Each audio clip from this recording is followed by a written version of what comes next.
बहुत समय पहले की बात है। एक घने जंगल में शंबरासुर नाम का एक भयानक राक्षस रहता था। लेकिन वह साधारण राक्षस नहीं था। उसने तपस्या करके ऐसी माया प्राप्त कर ली थी कि वह खुद को एक विशाल डरावने पेड़ का रूप दे सकता था। उस पेड़ की जड़ें जमीन में सांप जैसे रेंगती थी और टहनियाँ किसी अजगर की तरह बल खाती थी। उसके पत्ते काले थे और हर समय उससे अजीब सी सिसकियों की आवाजें आती थी। यह राक्षस उस पेड़ के पास आने वाले जंगल के मासूम जानवरों और बच्चों तक को निगल जाता था।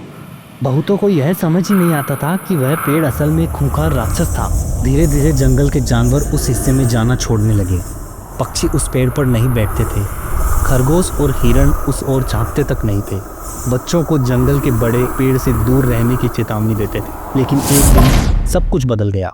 जब बाल हनुमान उस दिन जंगल में खूब मस्ती कर रहे थे, कभी पेड़ों से झूलते, तो कभी झील में कूदते, तो कभी गिलहरियों के पीछे भागते। खेलते खेलते वे अचानक जंगल के उस हिस्से में पहुंच गए जहां शंबरासुर छिपा बैठा था। हनुमान को भूख लगी थी। उन्होंने देखा एक बड़ा पेड़ जिस पर कुछ अजीब लेकिन चमकते फल लटक रहे थे। उन्होंने सोचा, अरे वाह, कितना बढ़िया फल है, चलो थोड़ा पेट पूजा कर लूं। जैसे ही वे टहनी पकड़कर ऊपर चढ़े, अचानक पेड़ की टहनियां जोर जोर से हिलने लगी और एक डरावनी गर्जना हुई। मैं हूँ शंबरासुर, अब तू नहीं बचेगा बंदर के बच्चे। हनुमान जी चौंके नहीं, उल्टा मुस्कुराए और बोले, तू तो वही है जो मासूमों को खाता है। चल, आज तेरे कर्मों का हिसाब करूंगा। शंबरासुर ने अपनी टहनियां हनुमान जी को लपेटने के लिए बढ़ाई, लेकिन हनुमान जी ने बिजली की गति से छलांग मारी। एक टहनी पकड़कर वे हवा में घूमे और सीधा पेड़ के तने पर घूंसा मारा। धरती कांपने लगी। राक्षस ने जमीन से अपनी जड़ें बाहर निकाली और उन्हें फेंककर हनुमान जी पर हमला किया।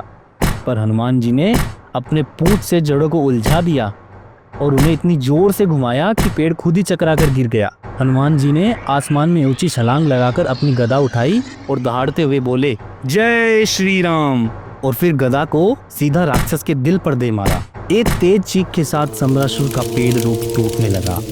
उसके पत्ते झड़ने लगे, टहनियां जलने लगी और अंत में वो पूरी तरह राख में बदल गया। जैसे ही राक्षस मरा, आसमान साफ हो गया। पक्षियों ने फिर से गाना शुरू किया।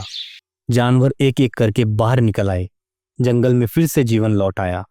बच्चों ने हनुमान जी को घेर लिया और तालियां बजाने लगे। सबने कहा, हनुमान जी की जय, हनुमान जी की जय। हनुमान जी मुस्कुराए और बोले, जहां प्रेम और साहस हो, वहां किसी भी राक्षस की हार तय ही है।